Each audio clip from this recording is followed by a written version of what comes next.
Hi, this is Don Smith of newsvideo.com. I wanted to show you a little trick that I thought of the other day using a new tool in Final Cut Pro 7. I'm talking about the new SpeedTools.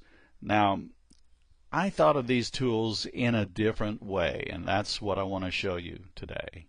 Normally, you'd use the Speed tool to say, as I saw in one demo online, a helicopter taking off and then suddenly speeding up as the helicopter turned 180 degrees and then slowing back to normal as the helicopter flew off into the distance. My point is that every demo I've seen of the Speed tools thinks in terms of video effects, but I want you to think of it in terms of retiming video to match audio. And here's an easy way to do it that occurred to me using the new Speed tools. I had to synchronize video and audio that were not shot together. In other words, the camera didn't move according to the audio because they weren't recording it at the same time. So the camera recording the video showed a demonstration that had different timing than what the audio called for. Now, the producer gave me two lists of time codes. In one list was a list of audio cues, the other the associated video cues. And I had to retime the audio and video. Now, I couldn't just put spaces in the audio to accommodate the longer video. You'd have dead air. And I couldn't cut the video because it would be choppy. The camera moves would suddenly be choppy. I had to retime the video to match the audio and do it smoothly. And here's what I did. The audio was not going to change. So I started putting markers here in the scrubber bar. And we're just going to put some arbitrary markers here. Let's say that was one. Here's another. We're going to keep it simple. Here's a third one. Here's a fourth one.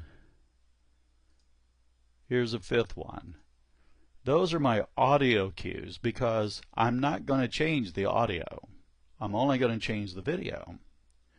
Now, if I highlight the video and followed his list, then I can see that the video cue for this audio happened a little later, so I'm going to put a marker there. The one for this one happened, say, right here. Let's put it right there. And this one actually occurred a little early. This one a little earlier. This one maybe a little later. So we have our markers in. Here are my unchanging audio cues.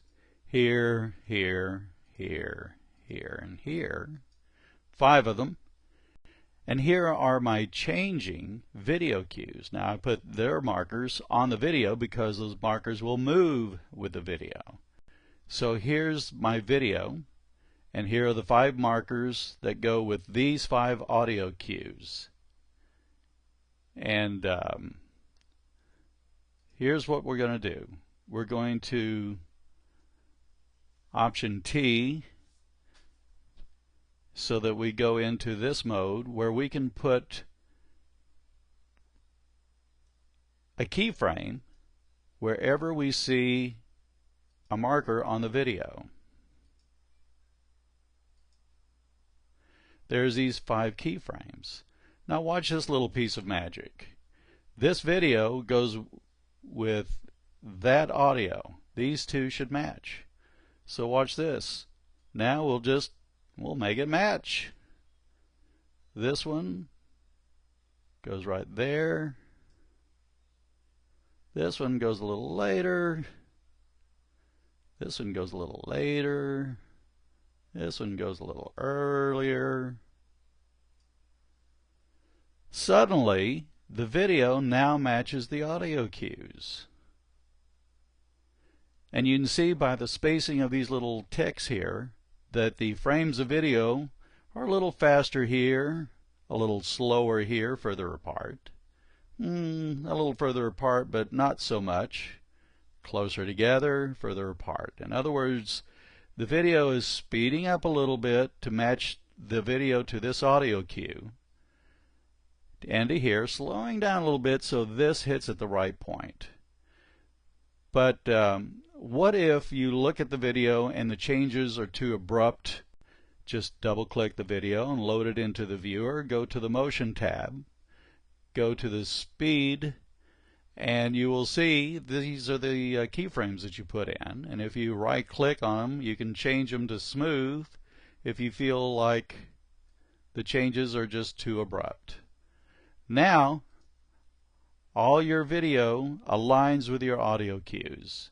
And once you have this little trick in mind, it only takes a few minutes to retime.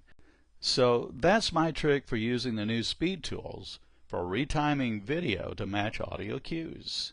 I'm Don Smith with newsvideo.com.